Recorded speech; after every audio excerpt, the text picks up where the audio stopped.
Assalamualaikum warahmatullahi wabarakatuh. Sahabatku sekalian, alhamdulillah AA bersama what's your name, brother? Luke Gibson. Luke and Aryo Susanto. Aryo, ya. Kita akan bincang-bincang sedikit tentang bagaimana pengalaman beliau menjadi seorang muslim. Balikin. Oke, ini berada di Masjid Darut Tauhid. Oke, ya. Jangan terlalu jauh. Maju. Oke. Mr. Aryo, Luke ini baru masuk Islam kira-kira pertengahan November. Yeah. November last year. Oke. So Luke, Yeah. I was just saying you became a revert. You found Hidayah about November last year. Yeah. Ya. Umurnya 22 tahun. Just 22 years 22 years old, and then maybe you can explain something why you choose Islam. What brought you to Islam? Again. So what brought me to Islam? Well, I suppose I've always known I was a Muslim. I knew without knowing it. Dia selalu tahu dia Muslim walaupun tidak tahu menyadari, tapi dalam hatinya selalu merasa sudah Muslim. I grew up in Gosnells and Thornley, so there were always Muslims around, you know, and they were always very polite. They always had great character, great akhlaq.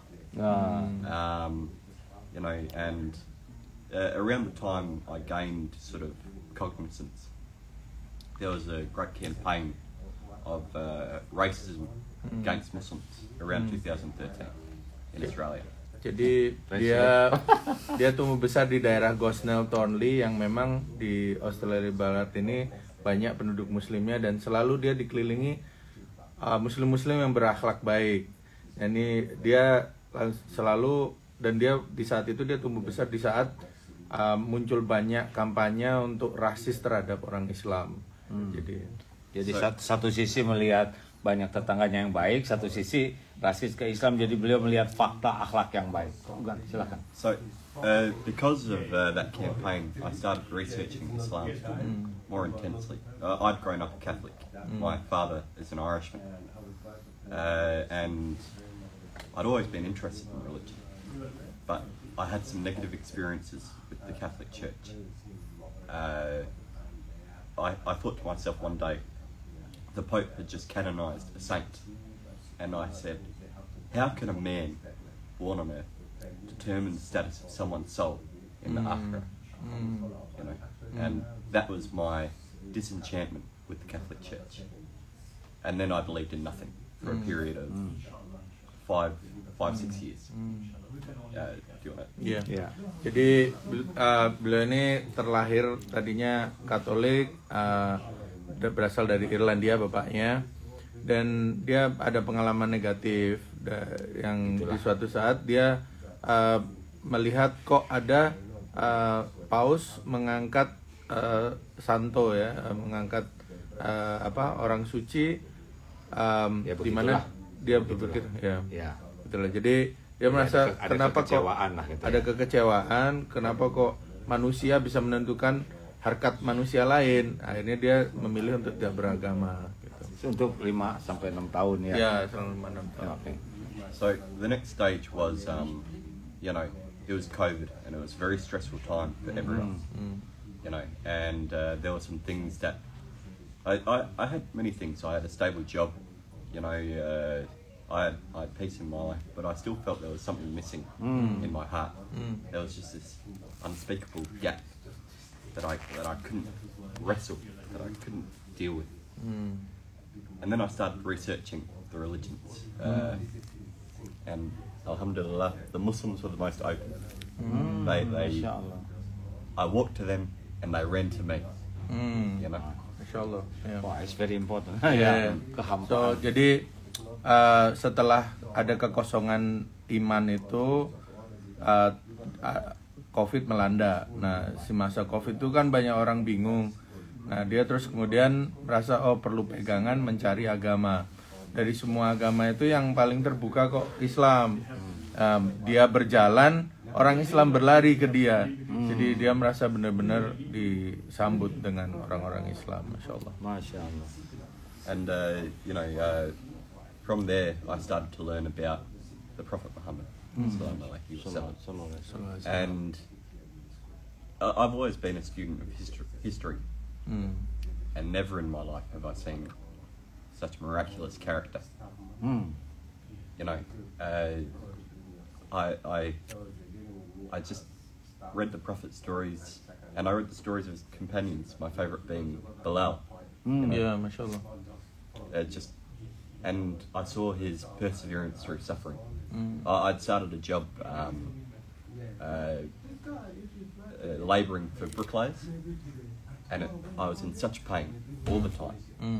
But then I remembered Bilal and how he would say, Ahad, Ahad, if he was being tortured, you know. Mashallah. And then I thought, you know, if he can bear this, I can bear this. Mashallah, ya. Dia risetnya berlanjut. Dia beliau pencinta sejarah. Nah, kemudian salah satu tokoh yang beliau pelajari itu Nabi Muhammad SAW. Kemudian dilihat di situ, ini apa istilahnya, karakter ini kok begitu mulianya, sehingga benar-benar terpukau. Dan beliau juga mempelajari sahabat-sahabat Rasulullah, termasuk Bilal. Di saat itu beliau sedang bekerja sebagai bricklayer, sebagai apprentice untuk bricklayer itu. Tiap hari punggungnya sakit.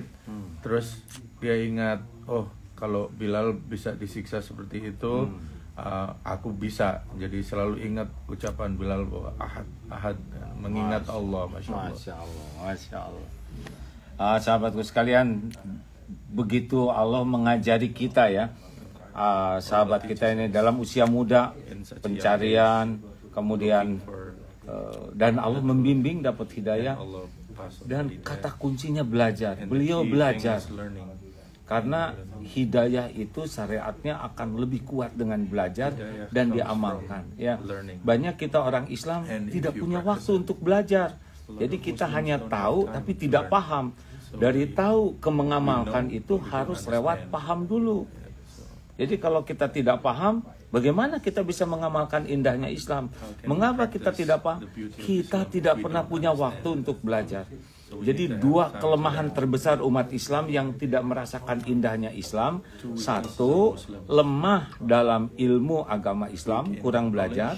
Dan yang kedua, lemah jiwanya. Dia kalah oleh nafsunya. Dia kalah oleh oleh emosinya, oleh syahwatnya, oleh ketamakannya, kecintaannya kepada dunia. Akibatnya Islam itu hanya nama, hanya dalam perkataan saja, tapi tidak ada di hatinya. Nah, seperti kita dengar barusan, beliau kan belajar, belum banyak yang dipelajari, tapi beliau sudah berhasil menemukan figur. Nah, berapa banyak orang Islam yang belajar tentang Nabi Muhammad? Berapa banyak yang kagum kepada Nabi Muhammad? Kita tidak begitu kagum karena tidak belajar. Kita dengar beliau, lihat Bilal, ternyata bisa jadi referensi kekuatannya karena belajar. Nah, pertanyaannya berapa banyak kita belajar? Kita lanjutkan. Very good. I just to add more a little.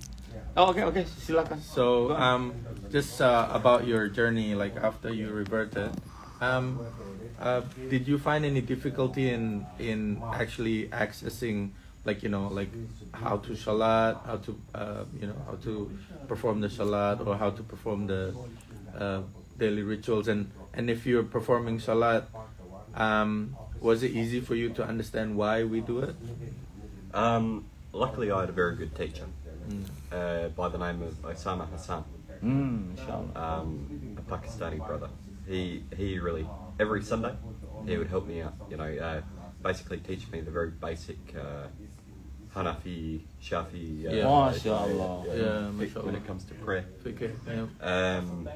And it was that consistency, the consistency of every Sunday being able to expand on my knowledge, even just by a little bit. And from there, I learned Fatiha.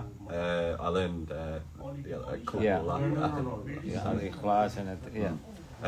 Quran knowledge is still quite small, but I can still pray, and that's the main thing. Wasn't it the Prophet sallallahu alaihi wasallam who said, learn how to pray first, and then everything else comes afterwards. Masya Allah. Yeah, that's right. Yeah. So you try to visit masjid every morning like this to other many masjid? When they have good food, inshallah. Alhamdulillah. How far your house from how many minutes?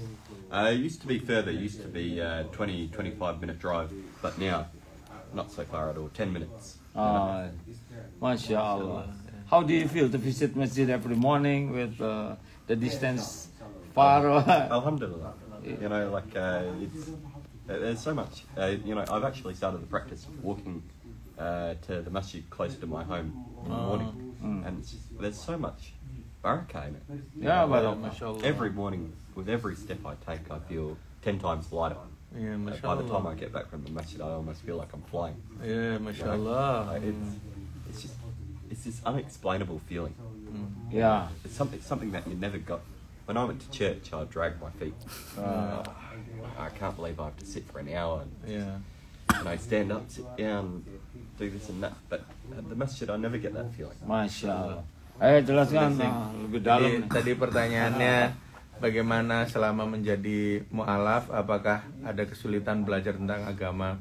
Alhamdulillah beliau dapat guru seorang dari Pakistan yang mengajari secara keseluruhan, jadi dari mazhab Hanafi sampai Syafi'i.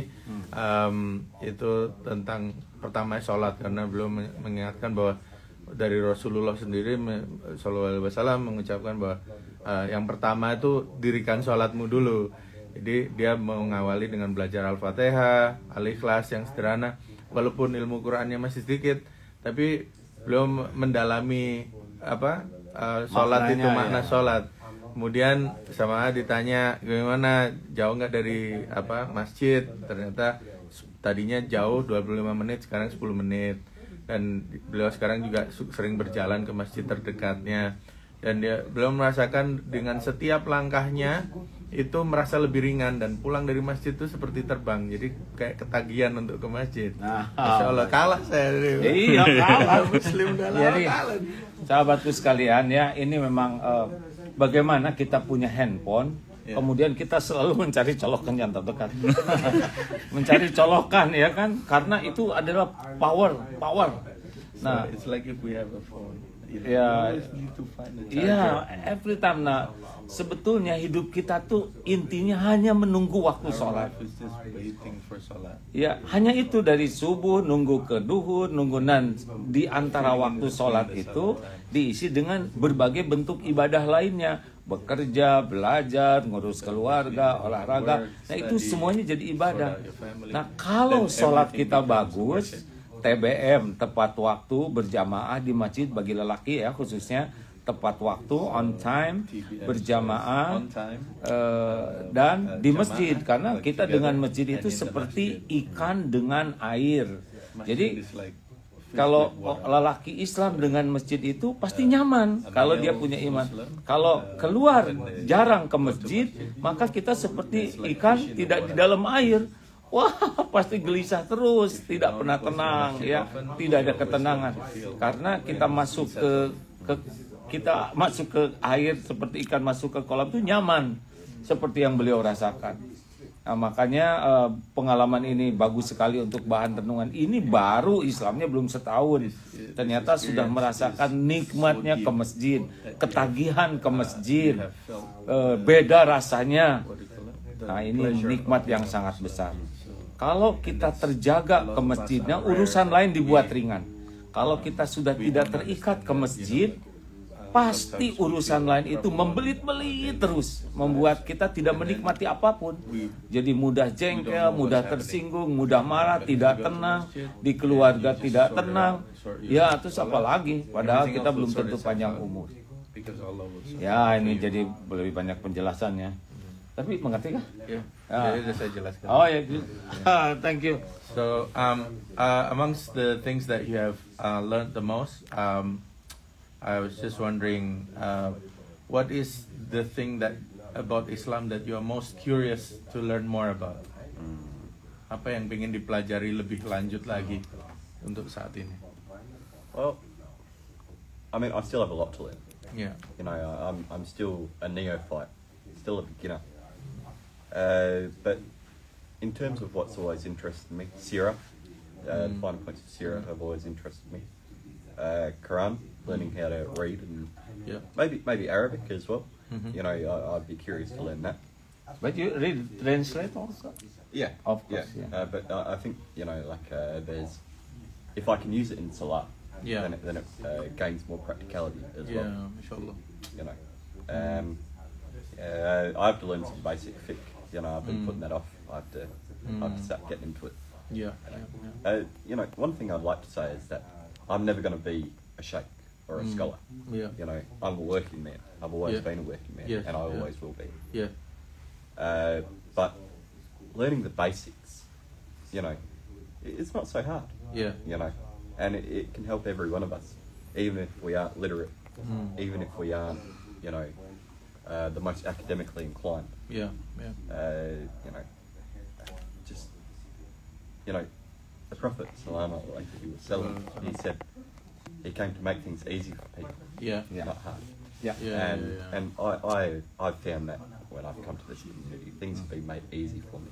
Masya Allah. Ya. Masya Allah. Jadi tadi pertanyaannya adalah apa yang dalam Islam yang paling ingin dipelajari sekarang, sudah setahun masuk Islam, apa yang ingin lebih dalam lagi dipelajari. Terus beliau mengatakan bahwa saya ini masih mualaf, masih baru, masih fresh, jadi masih banyak yang harus saya pelajari. Saya ingin bisa belajar lebih dalam lagi fikih, karena fikih tadi masih saya abaikan, dan ingin bisa baca Quran, bahasa Arab, dan terutama menerapkan di dalam sholat. Jadi Masya Allah, jadi merasakan pentingnya bahwa kita nggak cuma baca aja, tapi diterapkan di dalam sholat. Kemudian tadi beliau mengatakan kita itu beliau nggak mau jadi syekh, selalu ingin bekerja. Tapi itu pun tidak akan menghalangi dia untuk terus belajar, karena belajar itu penting untuk kita dapatkan makna dari kehidupan. Oke, the last one ya, ini terjemahkan ya. Yeah. Jadi ada pelajaran yang sangat urgent sebagai seorang Islam adalah yang pertama mengenal Allah Subhanahu wa taala. Karena kalau kita tidak mengenal Allah, kita tidak akan pernah tenang, tidak akan pernah mantap menghadapi hidup ini. Karena makin yakin ke Allah, kita akan ikhlas dalam beramal. Makin kenal kepada Allah, kita akan bisa bersyukur. Dan mengenal Allah, kita akan sabar.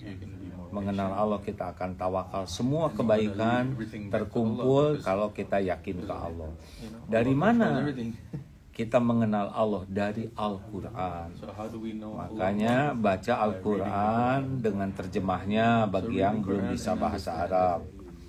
Kalaupun belum bisa dalam bahasa Arabnya, sambil belajar, terjemah harus kita baca.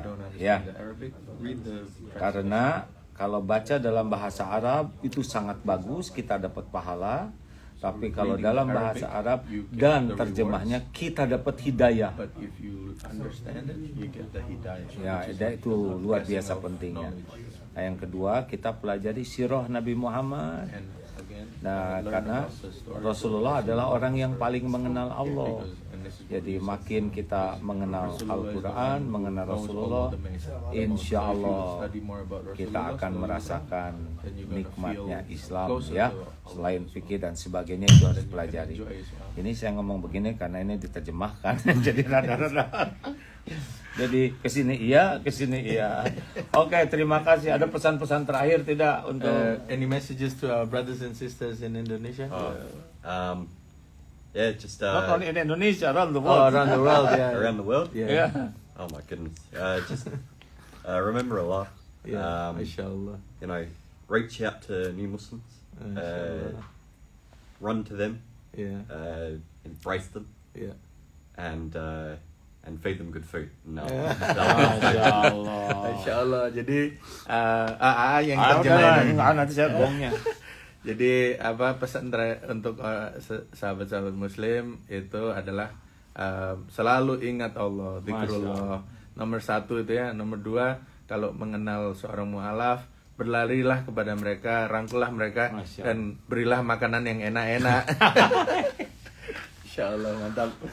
Ini luar biasa. Ini takdir ini luar biasa. Memang di masjid Darut Tauhid Al-Latif ini setiap hari Sabtu selain sholat subuh jamaah juga kita ada jamuan ya.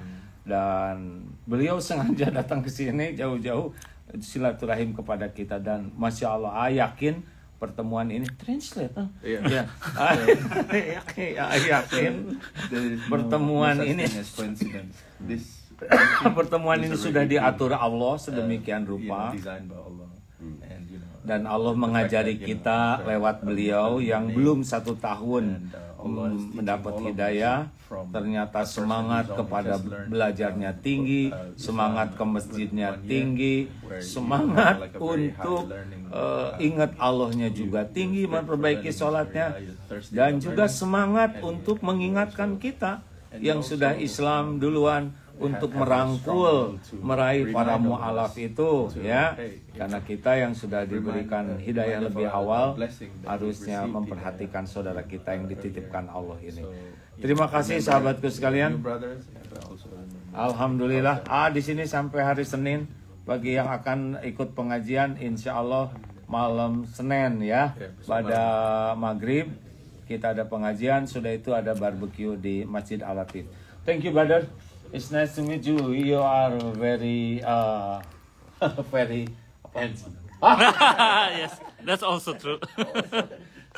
sangat inspiratif. Inspirational. Ya, help us a lot ya. Terima kasih Mr. Aryo. Jazakumullah. Assalamualaikum warahmatullahi wabarakatuh. Aduh, mantap. My name is Budiman, by the way. So